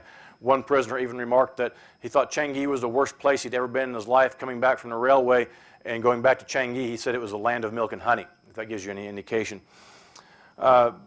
Prisoners who lived on the borehole rumors in the camps believed the ones circulating that the Japanese would kill all POWs and planned strategies to defend themselves. The Ramusha laborers those who were fit enough returned to their villages, many broken, but also many also determined to put the railway and the war in their past. Just so we don't leave this on a down note, freed POWs here from Houston. The war ended rather suddenly for the POWs, and the Allied plans for the liberation of the camps never really came into fruition, although there were some efforts. Men and supplies were airdropped into the locales, and the men gradually came to grips with the end of the war, the end of their captivity, and the end of their physical and mental torment. Nearly 62,000 Allied prisoners of war worked on the railway, and over 12,000 perished before the end of the war. Almost 7,000 British died on the railway, and 2,800 Australians, and over 2,000 Dutch, and 166 of the Americans that I studied perished on the railway. Now, for certain, the end of the railway and the end of the war did not mean that they would no longer be affected by the horrific experiences. Many men would die shortly after the war due to lingering diseases and from the effects of malnutrition and the beatings, and this process continued to play itself out for years and sometimes decades to come. Even those who survived the physical issues had to deal with emotional scars that were a sad aftermath of the railway experience. What we know today as post-traumatic stress disorder, or PTSD, was only vaguely understood then, but even that lack of understanding did not mean that it wasn't there, that it didn't exist, and that it didn't affect the survivors of all nations. POW populations suffered higher mortality rates from all manner of accidents. Suicides were not uncommon. Alcohol abuse among POWs was widespread, and a variety of other issues that they faced upon repatriation. Now, how does one come to grips personally with such a brutal episode? All wars witness atrocity. It seems that this is an ugly reality of war. Circumstances sometimes combine in a perfect storm that results in one group of combatants behaving in an unacceptable manner against helpless foes or against a civilian population, resulting in unnecessary death and destruction. The Death Railway, however, was not a momentary lapse of judgment. It was not a few rogue soldiers who ignored the standards and mores of behavior. The Death Railway was a deliberate, planned, and year-and-a-half-long suspension of humane behavior that resulted in probably over 100,000 deaths, the vast majority of which, of course, were Asian conscripts that the Japanese purported to liberate in the Greater East Asia Co-Prosperity Sphere. Now, viewed in this way, it should come as no surprise that many who survived the death railway can maintain nothing but hatred for their captors, some of them even up to their deaths.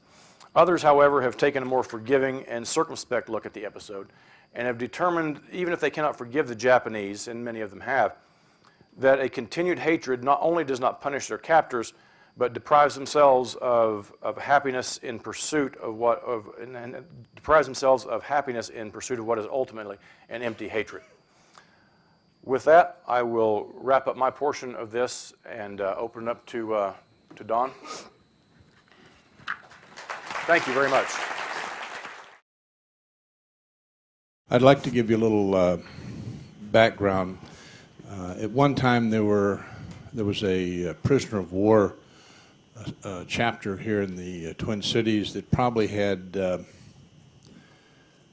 don't know, a couple of hundred attendees with regular meetings. But I was very privileged to meet a group that met separately. They were prisoners of the Japanese, and Jim Whitaker has agreed to talk about that this evening.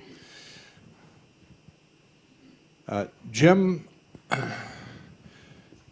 is British. He's still trying to learn to speak English. A lot of these guys, and Jim is one of those,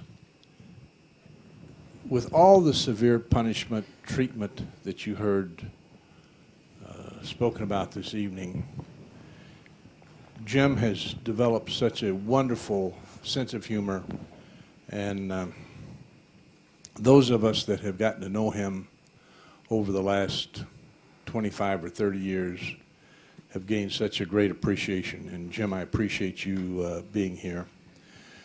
One of the things that Jim jokes about is he was one of the few people that really should have a Rodney Dangerfield attitude. You heard about from Kelly, the treatment. But Jim jokes that I was probably one of the few people that was bombed by 5 countries. When he was in England, he was bombed by the Italians and the Germans. When he was in Singapore, he was bombed by the Japanese. And as you heard, when they were building the rail line, he was bombed by the British and by the Americans. So but besides the bad treatment, the bombing that went on. He entered the infantry in 1938 for a 6-month tour, then transferred to the Signal Corps for an 8-year hitch. Went down to Singapore in September of '41. Bad timing, wasn't it? Of course, the attack on Singapore happened in December of '41, and without getting into the whole battle of Singapore, which maybe we should do at another time. Jim, could you tell us about the circumstances of your capture? When the capitulation came, I was with a group of 9 that had been sent down to the docks for evacuation. In the last few weeks, some 60-odd small vessels were used to try and get people to Java. 2 groups of 9 were left from my group of 50 men, and the first group got away. They got to Java and eventually were taken prisoner and moved to Borneo. I started out with the 9 guys. One of them found a launch, and we thought we were home free. We were going to go to this large island called Sumatra, which we knew was to the west. None of us had any sailing experience. We didn't have any maps. We didn't have a compass. And we didn't think about the minefields that were around there. But somehow our launch got us across the minefields. And we eventually wrecked the launch. We'd pulled into an island to rest for the night, and in the morning we found that the tide had gone out and the launch had tipped over on the side of the good engine. When we pushed it back, we found that the propeller and the shaft that was holding it were flat against the boat. We tried to straighten it out, and when the tide refloated us, we heard a thumping sound and the boat began to fill with water, so we all climbed into a small rowboat. Now, we were fortunate that a couple of people that had taken a boat from the Changi Yacht Club came by. There was a captain, a World War I captain, by the way, and a sergeant, and they had a spare sail in their boat, which they showed us how to fit into our rowboat by cutting down a small tree. We stayed with them until our ship lagged behind. We couldn't keep up with them. We stopped at a native village. The headman told us that we should go to another island, he told us, where we would get help. And when we found this place, there were tins of food, 4-gallon cans of food, and instructions for getting to Sumatra. We were told to look for a headline and a river. And we sailed on what was the longest stretch of open water. We were very low in the water. We crossed the equator at that time, the sun blazing down on us. There was no shelter, and we could see shark fins swimming around. We got to this Indigiri River. There were some 200 people, and they were survivors of the boats that had been sunk and escapees like me. And this probably accounts for the reason that the Americans and the Australians didn't think much of the Brits on the Burma end of the line. We were taken prisoner in the clothes that we were wearing at the time. A couple of guys didn't even have shoes. And when I saw the Yanks come into camp, these big strapping fellows fully dressed with long sleeve shirts, long trousers, boots, some of them carrying a big blue barrack bag, I think they called it. They were followed by the sailors and the Marines, and I knew Jimmy G and Charlie Pryor. I knew quite a few of those guys. I got along well with them, but I can see that they did not like the Brits, because by the time they got to the railroad, what clothing we had were pretty well short. Most of the guys were wearing G-strings. We call them Jap happies. I never did get to use one, but a friend of mine, a boy that I was with in one of the huts, had just served his 7 years apprenticeship as a tailor. He showed me how to cut out a pair of shorts from rain cape, and using thread pulled from a piece of linen, I stitched up the shorts, and they lasted me the whole war. They were not very comfortable without underwear, but I did get used to them. So I never did get to use these Jap happies. Unfortunately, I left my homemade shorts when the camp that we're in, the last one, we'd built an airfield, or building an airfield for the Japanese, and American planes came in. They brought in the Americans that they could round up from the different camps and flew them out. I think the Americans went first to Rangoon and then on to India. I was sent to Rangoon and was taken prisoner by the British again this time. We were put in a hospital, and I was in pretty good shape by that time. I'd had the dysentery, I'd had the malaria, I'd had ulcers, but the last camp we were in was fairly good. I suppose I should tell you that on the railroad, you heard how terrible the food was. The Japanese were pretty cagey. They had native traders come in to sell such things as duck eggs, bananas, a few other things, and they paid the prisoners so that more people would come out to work. So the Japanese were, in effect, having the prisoners supplement their own meals, which were totally inadequate. And the work on the railroad, am I going too far down? No, stop at that point, Jim. Stop at that point if you could. When you were captured, I want you to talk about the Dutch role in being captured.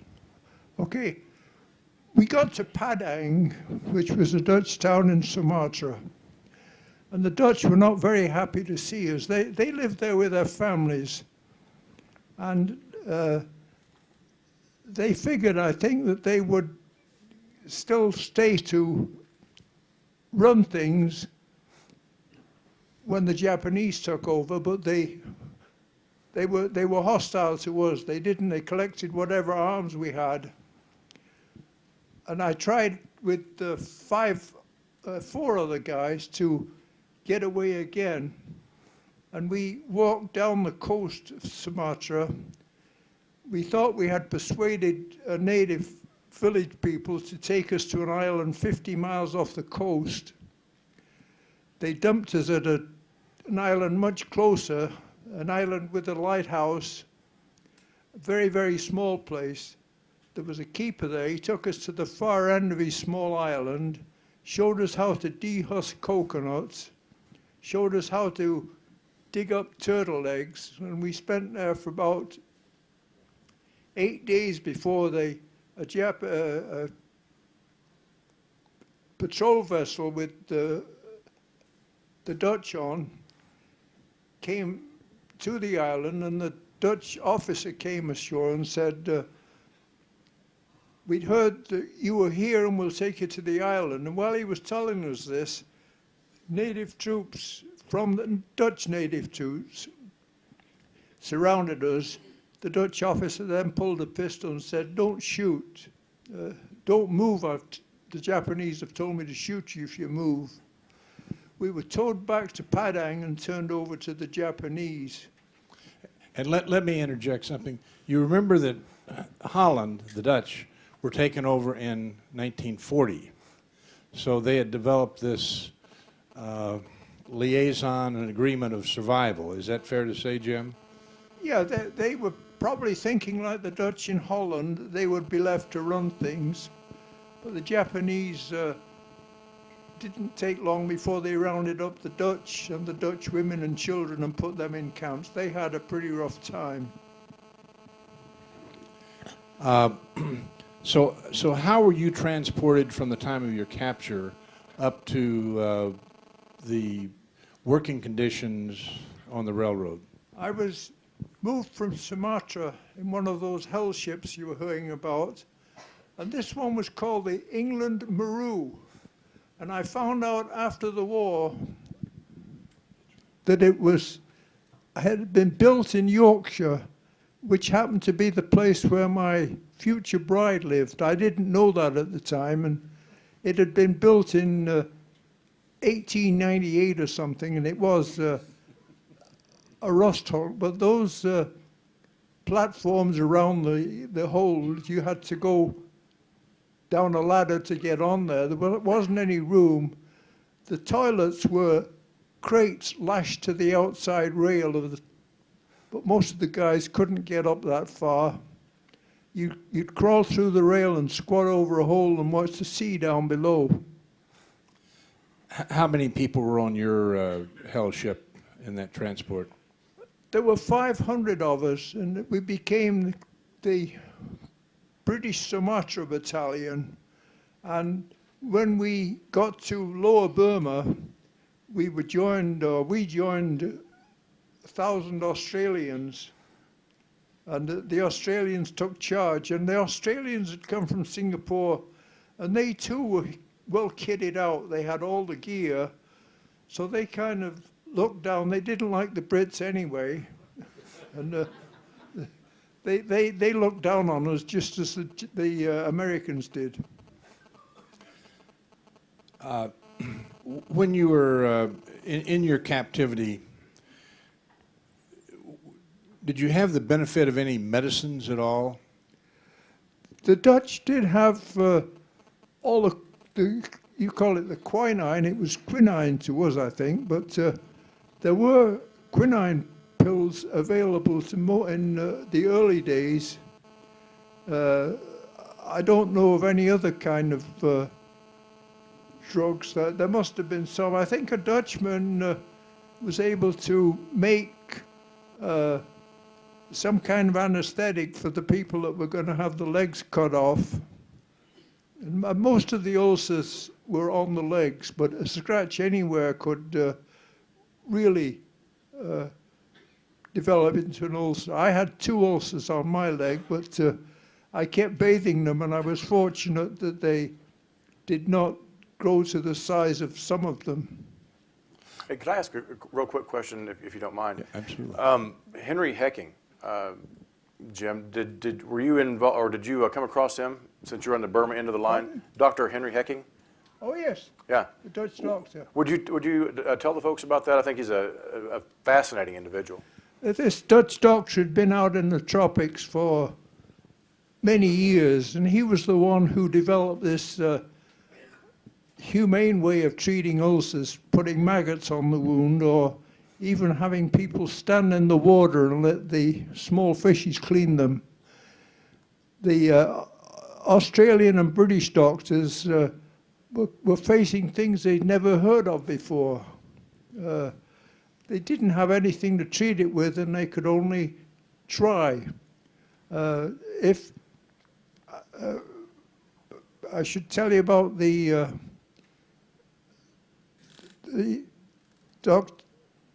Major Nagatomo, the Colonel Nagatomo, that gave us this pep talk when we got there. And he ended it by saying, if you don't work, you won't eat. And that was not an idle threat, because if a camp had, say, 1,000 men, and only 500 turned out for work, then there would only be rations for 500 supplied to the camp. So the further you got into the jungle, the worse it was. And I think the Americans were on the 104 Kilo that was one of the worst camps. When the railroad was finished, I was sent up to the 105 Kilo to cut firewood for the engines. And we worked in crews of 3. We had a crosscut saw, an axe, a maul, and 2 wedges. And we had to cut down a tree, saw it into 1/2 meter lengths, split it, and build a stack 1 meter high and 3 meters long. We didn't know anything about wood, and the first tree we got down, we couldn't split the wood. So we had to go out further into the jungle. Australians told us how to find a tree that would split easily. I think it's one that the limbs come out straight. And we were cutting this tree down and building the stack out in the jungle, and it got dark, and that was tiger country, and it didn't occur to us then that there were tigers around. Later on, when the railroad was finished, native workers that were left to do maintenance work were actually attacked by tigers. They carried a couple of them away. Were you subjected to any punishment? Oh yeah, I was beaten by my own people. We'd been in the camp on the railway, and a snake came into the area, and one of the lads cut its head off with a chunkle, the tool that we had. It's a large blade at right angles to the shaft. And the Japanese guard pointed to the snake and then to his mouth. And we didn't think much of the idea of eating snake, but the Jap the Japanese cut a piece of the snake off, put it on the fire we had to boil drinking water. And when it was cooked, he started to eat it. So now all of us were interested, and one of the lads picked up what was left of the snake and put it in the bag he used to carry his mess gear to the job.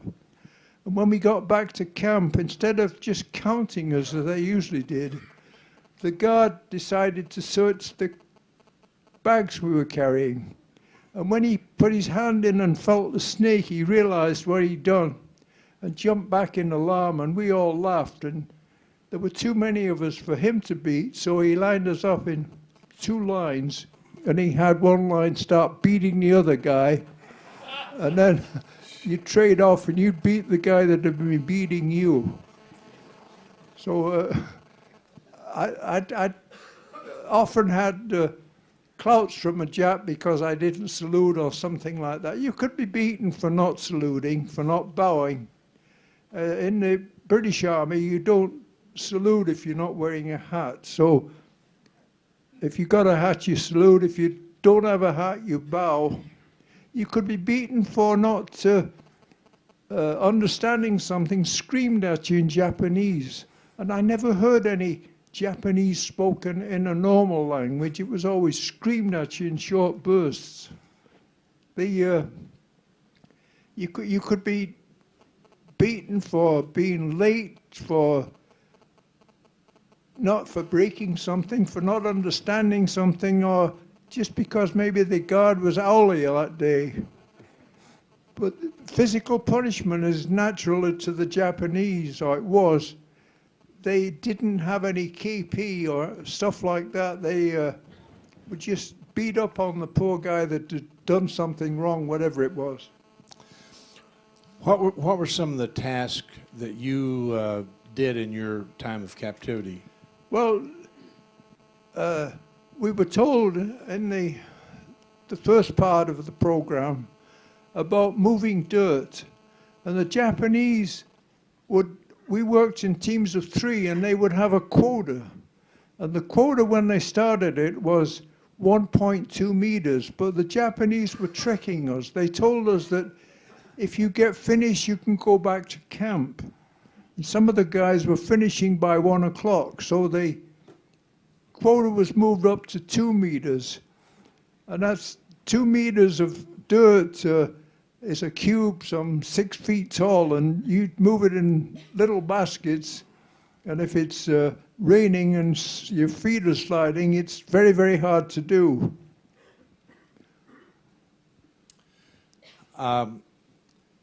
After the railroad was finished and the trains were running, what were some of the tasks that you did then? Was that when you started cutting the firewood to operate the engines? Yes, I was sent into the jungle to cut these trees down. And while I was there, I had another attack of malaria. I'd had malaria, just about every month. It was BT malaria, I was told.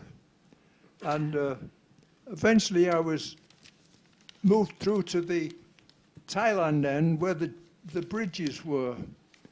And there was bridge building too, and that was another job that we had. And the Japanese idea of a pile driver was to have 30 men, 15 on each side, pulling on a rope, as the Japanese yelled out at the time in 1, 2, 3 in Japanese.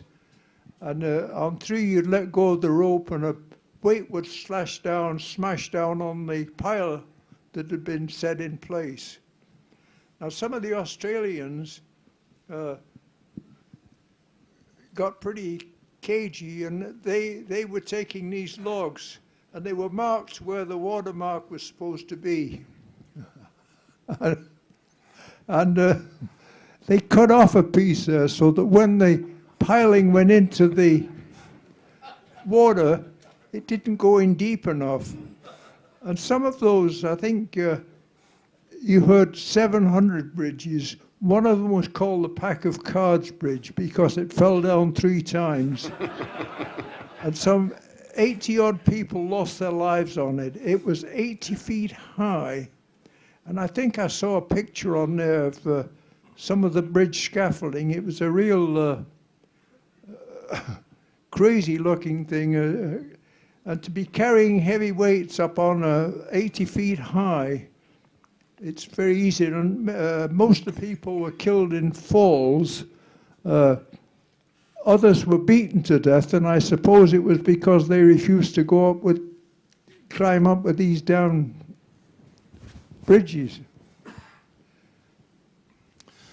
One of the memorable things that happened to you, one of the memorable people that you met on the... Well, I was Can you talk fortunate about that I met an American Marine, a boy called Lloyd Willey. Lloyd, when I first saw him, was just about blind. We got along well together. We slept side by side in those huts. And those huts didn't tell you about the bugs that come in the damn things that come out at night. And there's a terrible stench with them. And so instead of squashing them, you'd flick them into the middle of the hut. But Lloyd Willey was one of the Marines that I met. And Lloyd actually sponsored me when I had to finish my hitch when I got back. The Brits sent me to a civilian doctor, some old guy in a one-room surgery. He checked my lungs, asked a few questions, and he marked me A1 non-tropical. Now, the Brits then believed that there was nothing wrong with me. And when I came over here, anytime I had problems, I would write to the Brits, and they would look at this A1 non-tropical and say whatever I had was not service-connected. So the Americans, when they came back, they were put in hospital and were treated properly and were actually, they knew what was wrong with them. It was, about 25 years after getting out of the prison camp that I had to go to donate my own blood for a prostate operation. And the American Red Cross came back with a diagnosis of hepatitis B. And when I sent that to the Brits, I just got word from the Brits that there was nothing wrong with me. I was A1 non-tropical. And I said, I'm glad to hear that, but here's what the American Red Cross says.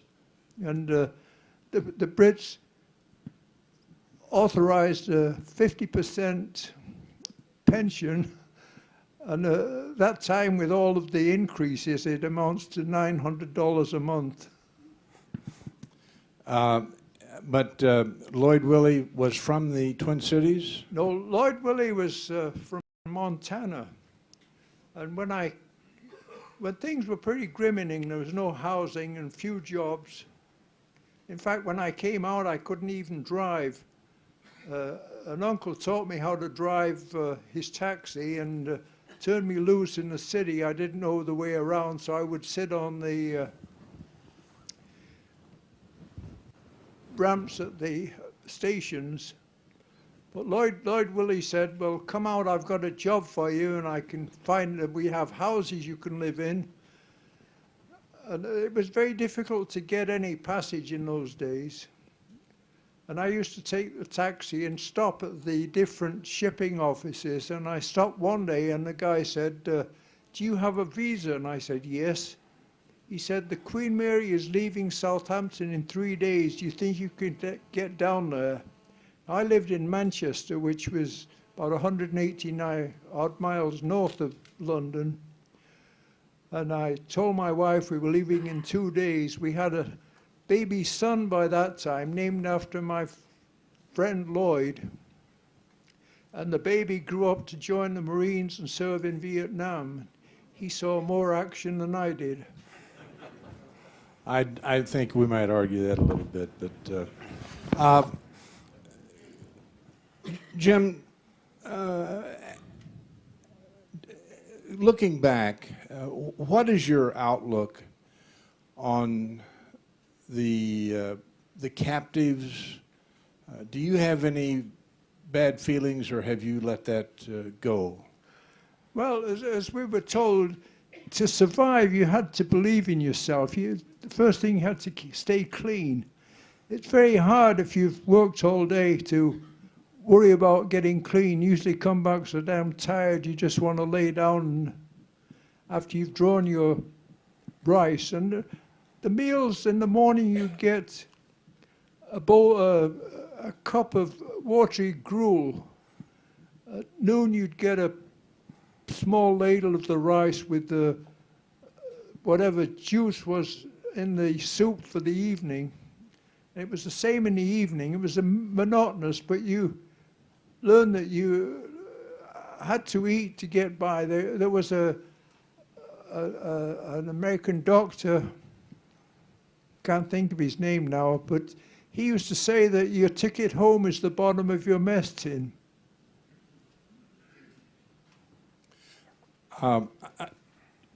Kelly, I want to ask a question relating to this.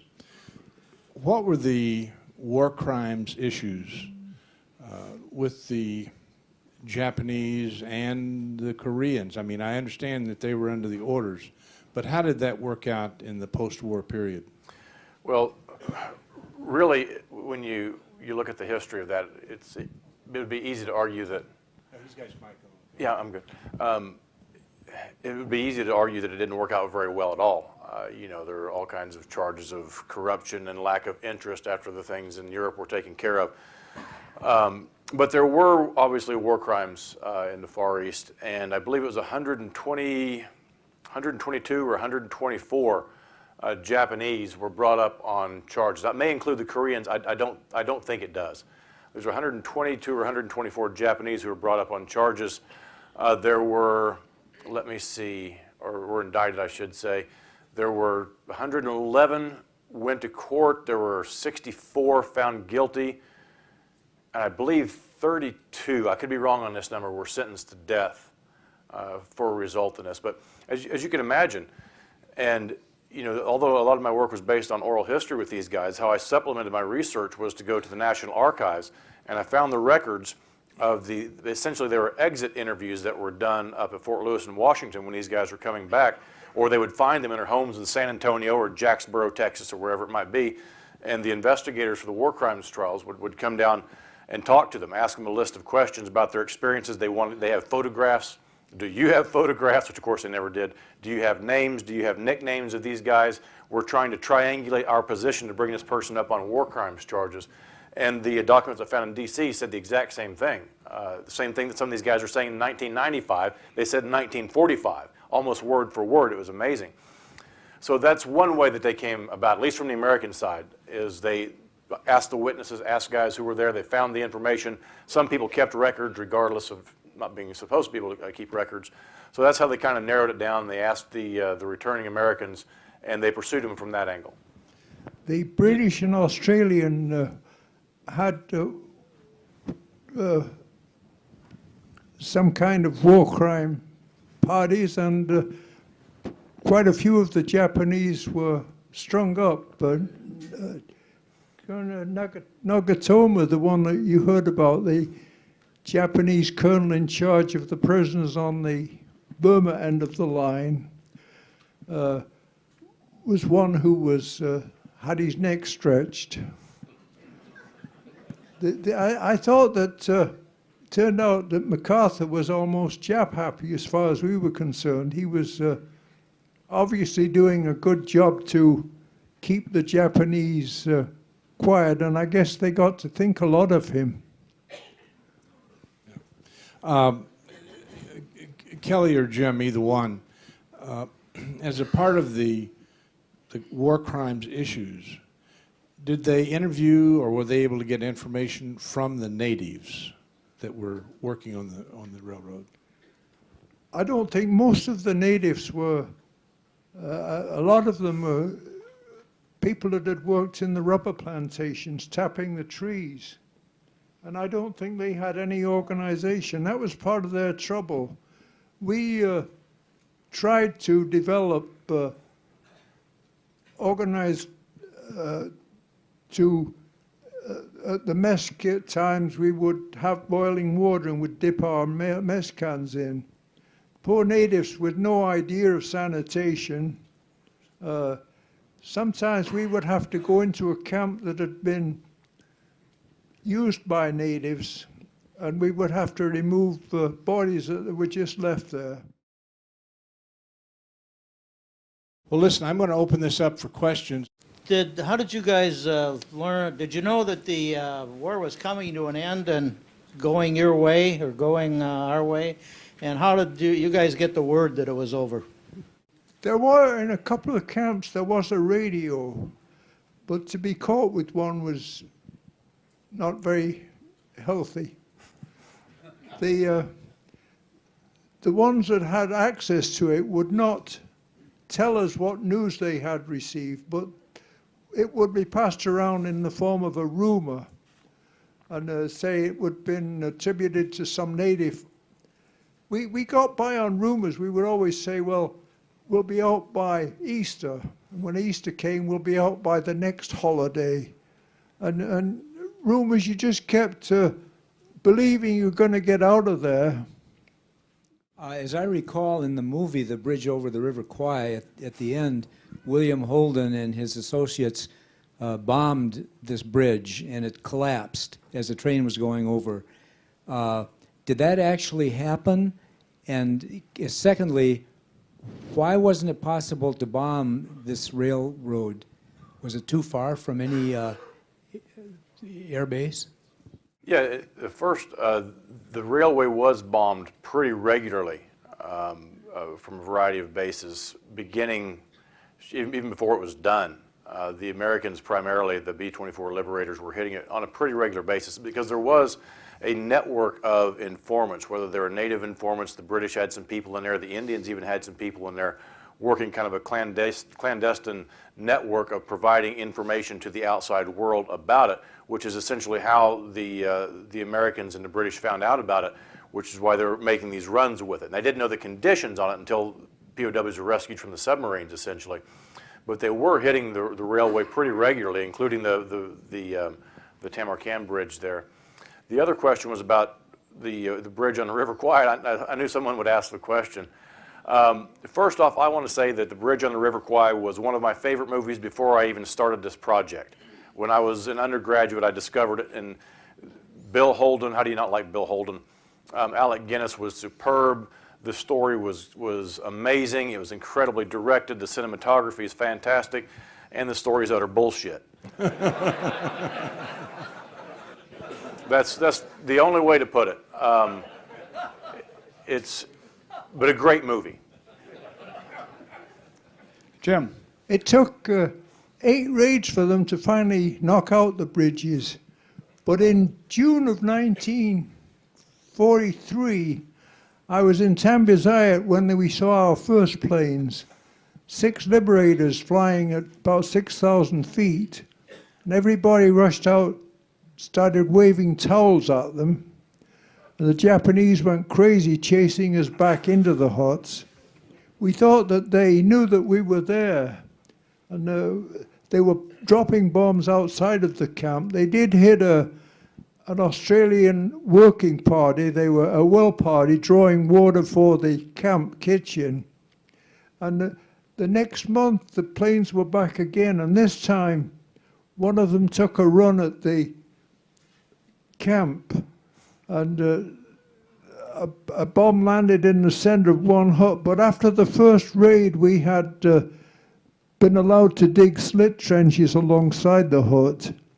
And after the first raid too, the Australian colonel complained that there was nothing to mark this camp as a hospital camp. And the Japanese allowed us to make a red cross from red dirt, 80 meters in each direction.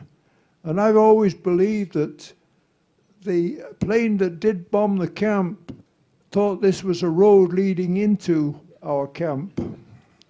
There were, I think, about 9 or 10 men killed, but a lot were wounded. Lloyd Willey, my friend, went to the hut to help where the bomb the bombs had hit, I went to help the Australian doctor who was operating on them. I was holding the people down while he pulled out splinters of bone. And I remember one Dutchman with a huge hole in his chest, in his side, and I could see his lungs moving up and down as he gasped. And I was not sure how the surgeon treated the wound, how he closed it, but I can still picture that poor guy's lungs moving up and down. Yeah, Jim, could you tell us what the Japanese had in mind for you, all of you prisoners at the end of the war? That in the last camp, we had built a ditch around the camp, 6 feet deep, 12 feet across, with all the dirt thrown to the outside to build a wall around which the guards patrolled. The only way across the ditch was at the guardhouse. And we believed at the time that it was to keep us in. But after the war, we discovered that the Japanese had really intended to kill all their prisoners, and this was to have been our grave. I did see, and I have a copy of an order that was issued by the Japanese describing how the prisoners should be killed. Poison gas, shootings, whatever happens, the idea is to have them all killed and not to leave any trace. Jim, can you tell us about your liberation? And is the railroad, with the improvements, is it still in use today or is it abandoned? No, I don't think it was. It had been bombed, but by the end of the war, the Japanese were using it to bring wounded troops back from Burma.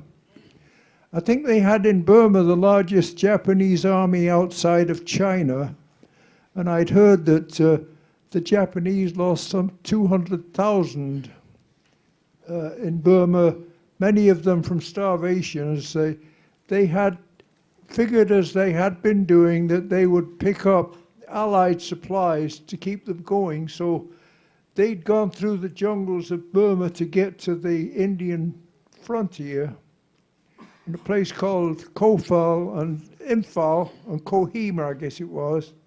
The Japanese were finally stopped, and then a British general, Slim, with his 15th Army, was able to chase them back down the peninsula to Rangoon. There was one guy did try to escape from our camp. He was later captured and taken to Rangoon. There were quite a lot of prisoners in Rangoon. Yeah, for Kelly, I had a command in Japan, and I heard a persistent rumor that after the war there were some American former POWs who came to Japan during the occupation and found people that had been their captors and killed them. And I could never track that down. Can you comment on that? I really can't comment on that because I've not heard that. It was oftentimes what I've learned from at least from the American side, was that, hey, we're waiting, boys. You just wait. Your day is coming. And they would say that your day of retribution is coming. And then when the end of the war came, a lot of them said, you know what, we were just too damn tired. We were too weak, and we're too happy that the war was over. We just let it go. I've not heard anyone say that they came back to occupy or in the occupation army. For the Americans, it would seem difficult because they were a National Guard unit and came home, and given the type of health that most of them were in, that most of them just kind of settled back into their North and West Texas livelihoods. It would surprise me if they went back, if any of them went back. But I can't give you an answer on that for sure, unfortunately. Jim, you're an amazing man. Thanks for your service. Can we ask you your age? 21. Y'all hear that? I'm 93. Okay, thank 93. you. Did you have any lingering health effects?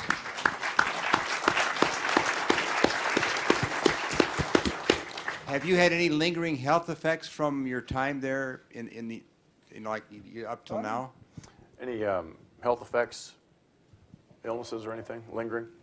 Oh, I had Microphone, Jim. I had dysentery, I had malaria, I had ulcers. I didn't get beriberi. That was the deadly one. I saw a couple of Americans, I think Ward Simpson was one. Actually, they get the legs start to swell, and if it's not checked, the fluid would come up until it gets into the lungs, and the patient would actually drown to death. There were some moments of humor. There was a Texan, Slug Wright. Slug Wright. And Slug tells a story of coming to a trench when the planes were over and saying, "Are you guys, the trench was full." And Slug said, "Are you guys scared?" And when a voice said no, Slug said, "They'll get out and let somebody in that is."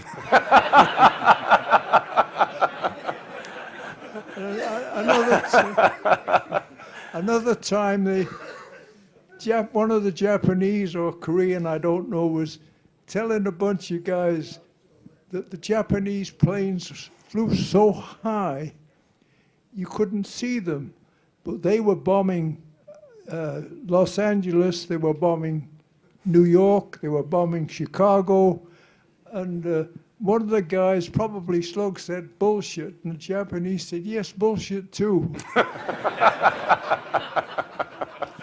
Well, listen, we're going to, oh, do you have another question here? Yes, sir. Jim, do you still remember the speech that the Japanese officer told you? Do you remember the speech the Japanese officer told you? Oh yes, he told us we were battered remnants of a scattered race or something. If we didn't work, we wouldn't get fed, and we should weep tears of joy that His Imperial Majesty and His inestimable mercy was going to allow us to redeem ourselves by working on this damn railroad. Well, listen, we're going to stop at this point, but I do want to reiterate something that Kelly said. Would all of you thank Howie and Axel and Joe, all the guys that contribute, Connie that writes the round tablet, and Joe and that publishes it, thank them for all of their contributions. And this evening I want to pay a special tribute to Lee and Greg Bertman, who provided the transportation to bring Jim down from Blaine. So thank you so much, and thank you for coming. See you on the OSS in November. Support for this program provided by viewers like you. Thank you. Additional support provided through the Catherine B. Anderson Fund of the St. Paul Foundation. Upcoming roundtable topics can be found at www.mn-ww2roundtable.org. Production services provided by Barrows Productions.